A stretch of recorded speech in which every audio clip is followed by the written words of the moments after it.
The Phrygian mode is the third mode within the major scale.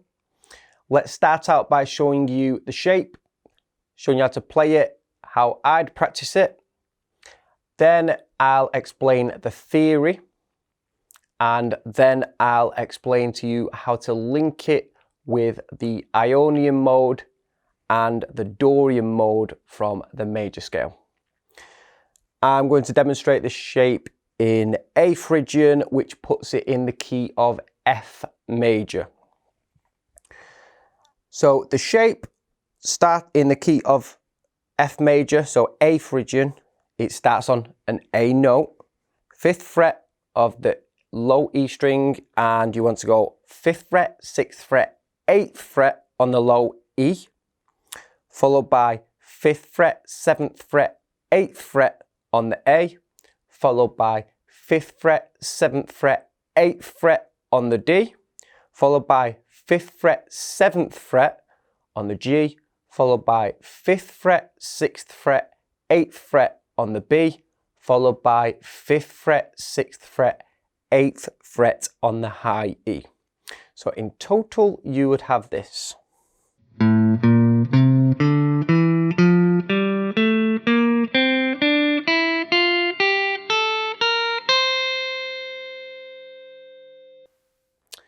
And I would practice that by just every time I pick up the guitar now. So let's say 3 weeks ago, I learnt the Ionian mode or the major scale. 2 weeks ago, I learnt the Dorian mode. And then today I'm making a start on the Phrygian mode.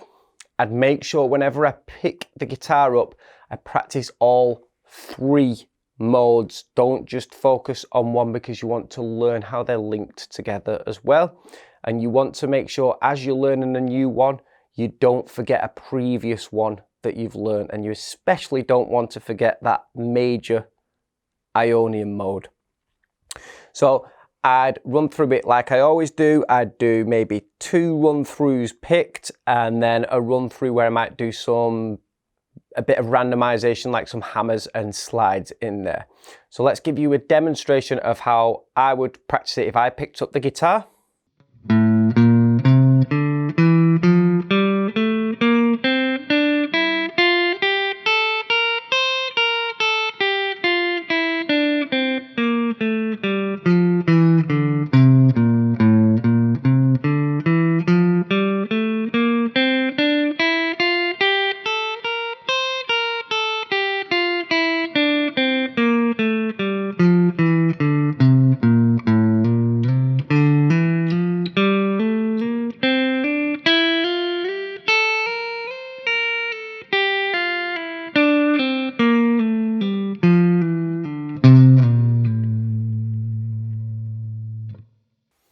And don't worry if you make mistakes. Expect to make mistakes when you first start it, and aim to make the mistakes happen less as you work through it more and more and more. And you don't ever want to stop practicing these modes either, as you'll always be using them within music. Now let's explain through the theory of the mode. And don't forget, by the way, when you are playing this mode, as always, it's the shape that you want to remember, not specifically the frets. You want to remember the shape as in the distance between frets. So that on that string, that on that string, that on that string, that on that string, that string, that string. So if I was moving it to B Phrygian as opposed to A Phrygian, I'd make sure that shape remains the same, but it starts at B. So that. The shape does not change. Okay, let's explain the theory. So let's relate to the major scale. So related to the major scale, the Phrygian mode has a flat 2nd note. It's got a flat 3rd note. It's got a flat 6th note, and it's got a flat 7th note. So it's got a lot of flats in there. That means if we were playing the major scale, the Ionian mode, whereas on this string, it goes like this for the major scale. To get the Phrygian mode, you have to flat the second. So this is the second note. That means it needs to be 1 fret lower. So that would be here instead. You would flat the third note. This is the third note. So that needs to be 1 fret lower because it's flat. So that would be there. Then on the next string, major scale, you would flat the 6th note. This is the 6th note within the major scale. 1, 2, 3, 4, 5, 6. That needs flatting. So that would go there. So far that gives us this shape on this string, this shape on this string. And then we said that we flat the 7th note. The 7th note in a major scale is here. 1, 2, 3, 4, 5, 6, 7. That gets flatted, so down by 1 fret. So there, and that gives us our Phrygian shape. This is, after that 7th note, we're back at the root. This is the octave, so everything would start back there. So octave, flat second, and so on. Now let's explain how this is linked in with the Ionian mode and the Dorian mode. This is linked in with the Ionian and Dorian mode. So if we were in the key of, let's say, G major, we know that the Ionian mode lands here where this G is.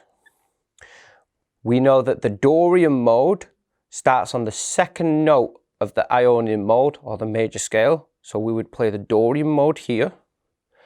Now the Phrygian mode starts on the second note of the Dorian mode. So where you're doing the Dorian mode there, if you move to this note, the second note with your first finger, that's where your Phrygian mode would be played in the key of G major. So if I was to practice all of them together in one shot, I might go up and down in each one, moving to the correct position. So in the key of G major, we'd be doing G Ionian, A Dorian, and B Phrygian. Let's demonstrate that up and down each way.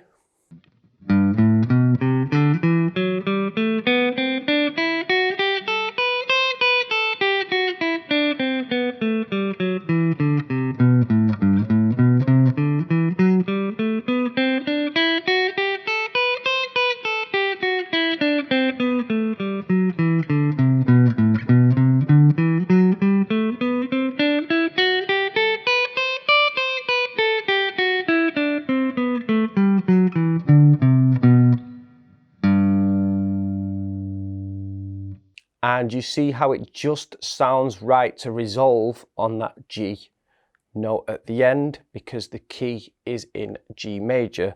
When we finished on the B, it didn't quite sound right to finish on that. It felt like it needed to resolve somewhere. So that's all in the key of G. If we were doing it in the key of F, for instance, exact same patterns, but you start at the F note. The Dorian starts at the second note of the Ionian mode here, and the Phrygian starts at the second note of the Dorian mode here. And you'll notice that all the modes end up joining onto each other. It's normally, most of the time, the last two notes of each mode are normally the first two notes of the next mode. So if you watch this, if I go from this Ionian mode to the Dorian mode, you'll notice these two notes are still in there. There they are. And if I go from the Dorian mode to the Phrygian mode, you'll notice these two notes are still in there. And that's a great way of remembering how all of the modes are linked together. That passes on through every single modal concept. The step process for the Phrygian mode goes root, and then from there it goes semitone, so up by 1 fret, whole tone, up by 2 frets, whole tone, up by 2 frets, whole tone, up by 2 frets, semitone, up by 1 fret, whole tone, up by 2 frets, and then whole tone, up by 2 frets, and you end up at the root note there at the octave up.